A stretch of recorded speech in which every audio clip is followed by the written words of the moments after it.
When they start talking, when the people who I fight, when they start talking, that's when y'all get dumb. I'ma beat his ass. He can't do shit. For real. I better be quiet. You got any grease in your hair tonight, Tank? That is it. Lamont, please say that in the second fight. Any questions? You got any grease in your hair tonight, Tank? Like, you got any grease in your hair tonight, Tank? Like, don't. How many rematches that you fought? 0. What do you have to do to create enough separation where this don't happen again? Whew, it's a good question. It's going to be based on my training camp. I have to push myself a little harder if that didn't get me the win. And I have room. I definitely have room. Tensions flared when Gervonta "Tank" Davis stormed the press conference, bluntly warning Lamont Roach that he would end him in front of a stunned crowd.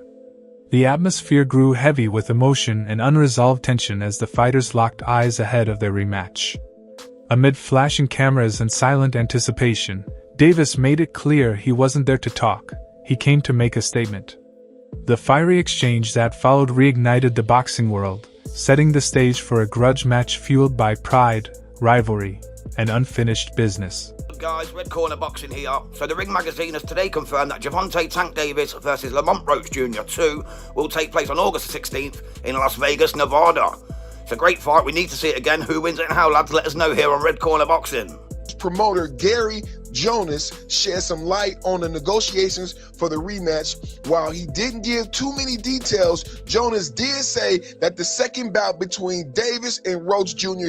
is all but finalized. Let's hear what he got to say right now. Important question on everyone's mind. How close is the rematch? How big will it be? How close is it to getting done? Very close. It's in my mind, it's a done deal, but there are formalities, but it's a done deal, and it's not far. The rematch between Gervonta Davis and Lamont Roach Jr., initially scheduled for June 21, 2025, at the T-Mobile Arena in Las Vegas, was postponed due to several reasons. Davis requested more preparation time, believing he needed extra training to be fully ready. Financial issues within Premier Boxing Champions, the event's promoter, also contributed to the delay. The fight has been rescheduled for August 16, 2025, with Las Vegas still set to host. Anticipation is high following the controversial draw in their first encounter. I hope he don't fight Lamont, actually. Like, I hope he don't get in the ring with him again. Because at the end of the day, if he lose, it's just going to look bad on the fight with me, so it's going to look like somebody else already did it. You want Tank to knock you out, yo. I heard him say, like, yo, I want to fight Tank, and that's nice, but why do you want Tank to knock you out so bad? Like, look, that sound good. That sound real good, but he's too little. Too little. I promise you he's too little. Lamont is signed and ready to go for the rematch, correct? We signed, sealed, and delivered. Y'all, Tank plays so many head games, it's not even funny. Let me tell you something, bro. Lamont Roach has never been this big of a fighter before. Everyone knows Lamont Roach now. So he could be reaping the benefits of just enjoying his status of having that draw with Tank, while Tank is the one with the eye of the tiger. Tank is probably in the gym training his ass off, and then sign the contract like, all right, we got to fight when? June. Oh, shit! Let's hurry up and dash your ass. Sugar Ray Leonard did that to Roberto Duran. Duran was told that he had a fight in a couple weeks, and he was like, dude, I'm 190 pounds in Panama, which is why Roberto Duran was out of shape in the No Mas fight and was like, no mas. So Tank could be over there working, sign the contract in 3 weeks, and all of a sudden Lamont Roach got to put a training camp. Their first encounter on March 1, 2025, at the Barclays Center in Brooklyn ended in a majority draw, dividing fans and analysts alike.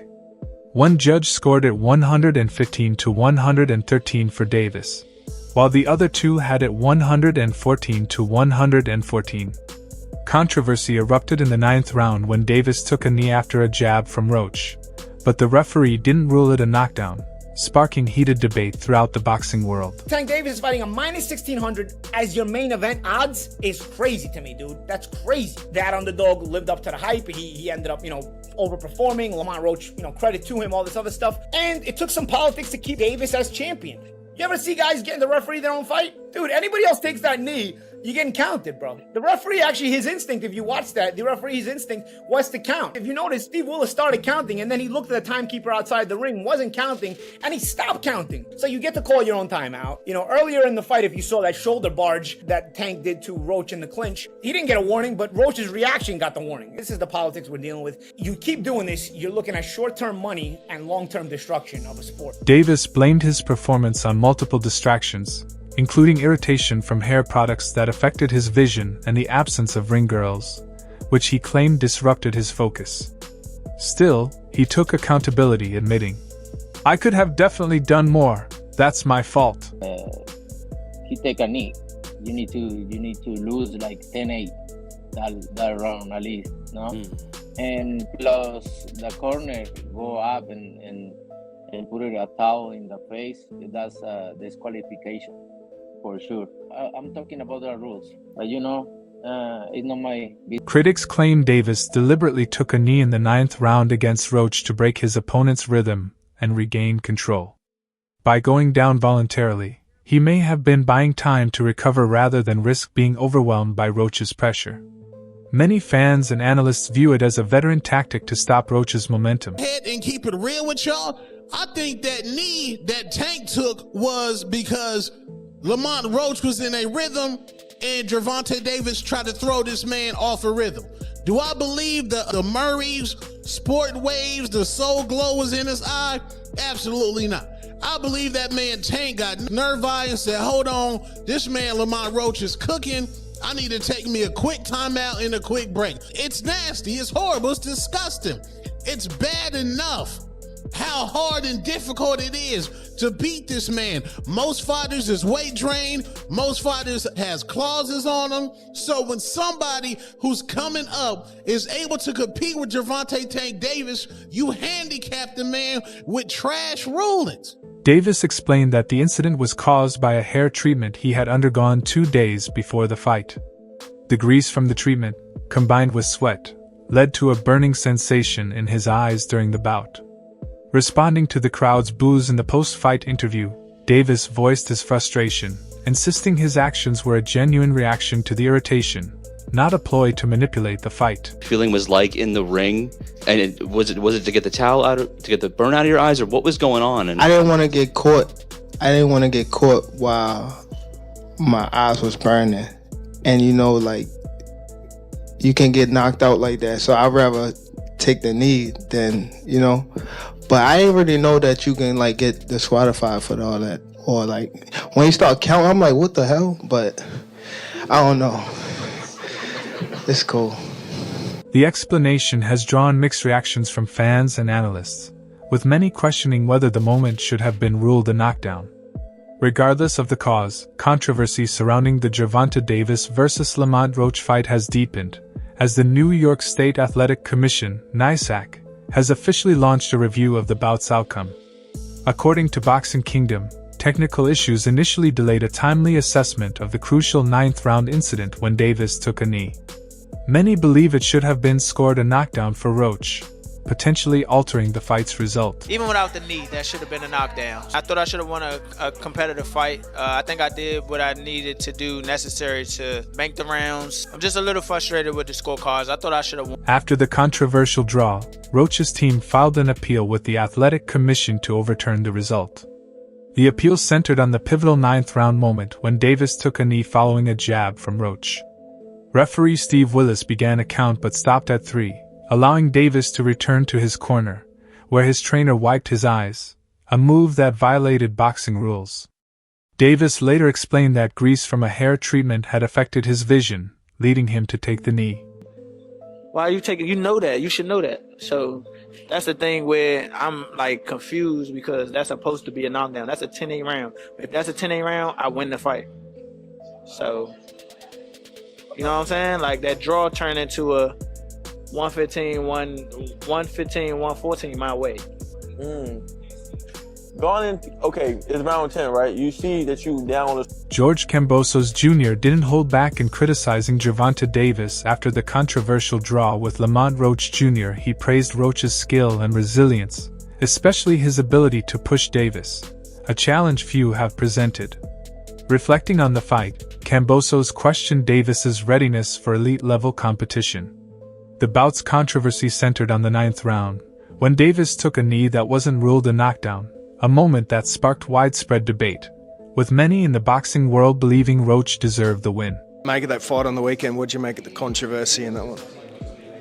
Look, I had just finished my recovery sessions. I was pretty docile and relaxed, and then the fight, especially at the start of it, wasn't too thrilling and too action-packed, so I was starting to doze off a little bit, but I woke up a little bit more when obviously Lamont started giving him some work, and he looked good, man. I got to give respect to Lamont Roach. He proved a lot of guys wrong. I think he shocked Tank a lot with what he was able to bring, and again, we saw the controversy with the knee. To me, that's a knockdown. You can't just take a knee and decide to, go to your corner and get your face wiped. So, if that's a 10-8 round, Lamont wins the fight. So it's unfortunate, but that's the fight game. Hopefully they'll do it again and he gets paid, what he's worth. Have you ever seen anything like that in boxing before? A guy sort of just voluntarily. We've seen Floyd take a knee and be put on the count. We've seen Miguel. Jake Paul confirmed that if Gervonta Davis wins his rematch with Lamont Roach, talks for a potential exhibition bout between them will resume. Despite the significant weight gap, Paul at cruiserweight, 195 pounds, and Davis at lightweight, 135 pounds, the matchup would be a 10-round exhibition. The fight was nearly finalized before being postponed due to Davis's draw with Roach. If both fighters win their upcoming bouts, the exhibition could take place later this year. To prepare for the rematch, Davis is taking no chances.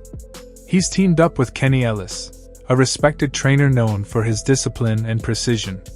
Under Ellis's guidance, Davis is sharpening his technique, improving endurance, and addressing past mistakes. Ellis will be in his corner on fight night, ready to make strategic adjustments. The combination of Ellis's intense training and Davis's renewed focus suggests a more dangerous version of Tank than ever before. Scheduled the fight for sure. How real or what was to it with you and Tank actually being a thing? Was that something that was talked about?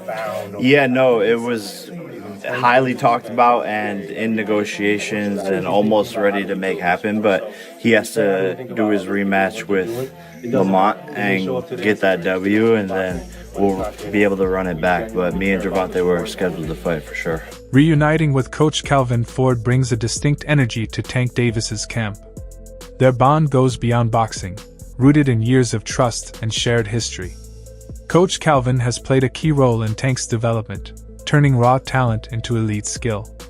Behind each major victory in Davis's career, Coach Calvin has been the steady force in his corner. Right, kind of being a little bit out of character leading into the rematch.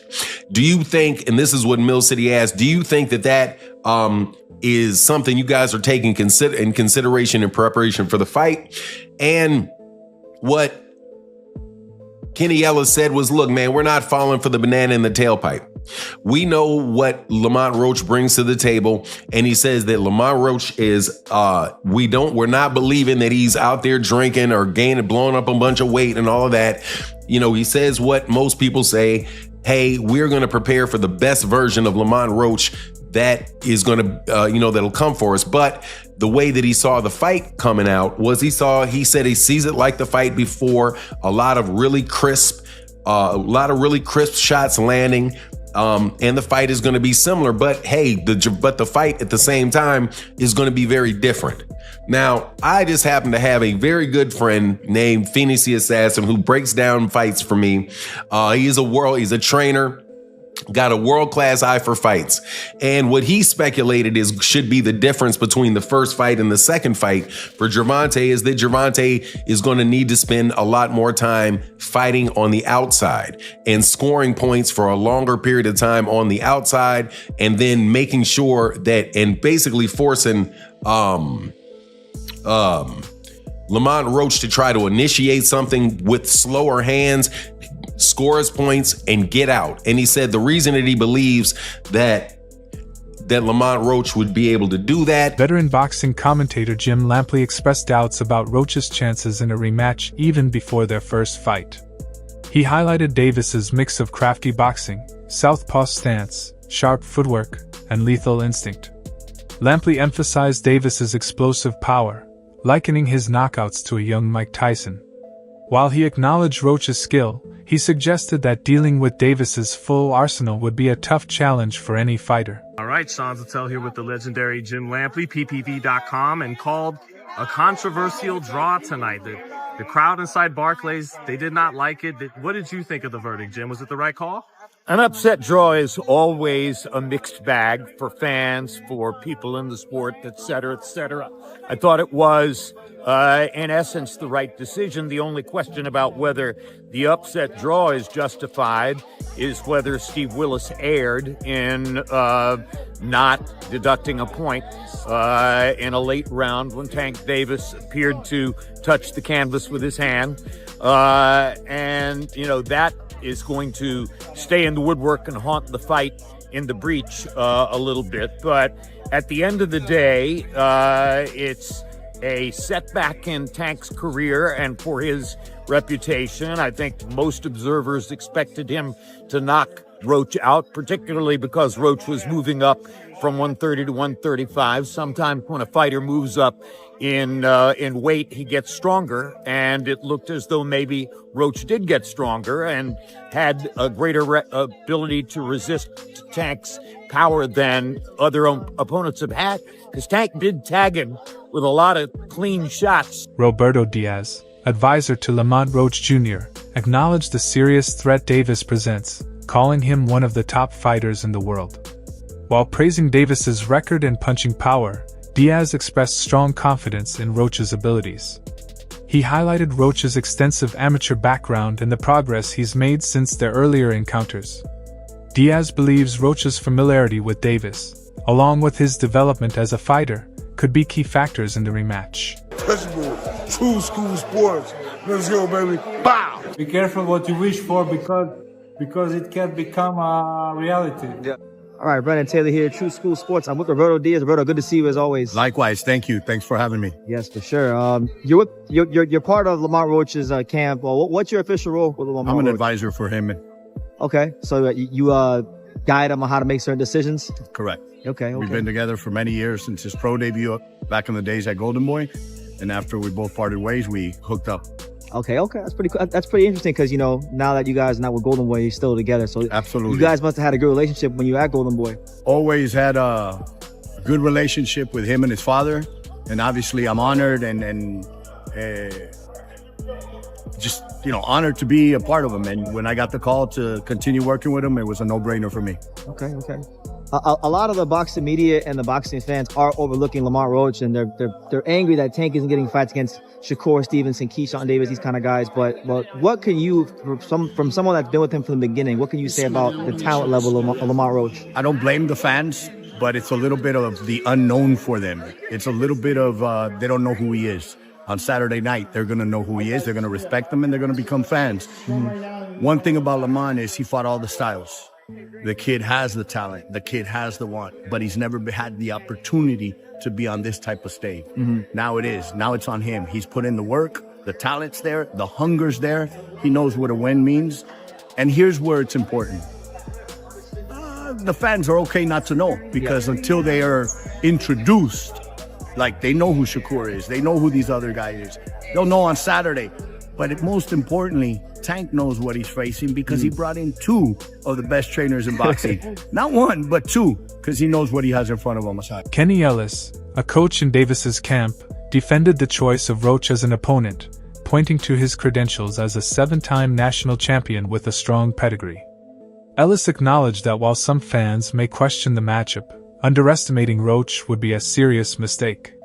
He stressed that both fighters have developed since their amateur days and believes the rematch will showcase their growth and adaptability. I feel like that fight with Tank, the rematch with Roach, is bigger than perhaps a Shakur Stevenson fight now?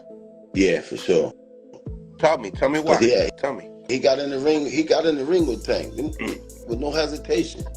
Okay. For the hell of a fight. You know? Everybody want to see it again, and Shakur's last 3 fights, they criticized him, you know? Because of his style of fight. No offense to him, but this is the reality. People criticize because of the way he fight, you know? And they don't want to see that. They'd rather see Roach again, you know? Who do you think takes the win this time? Drop your predictions in the comments below.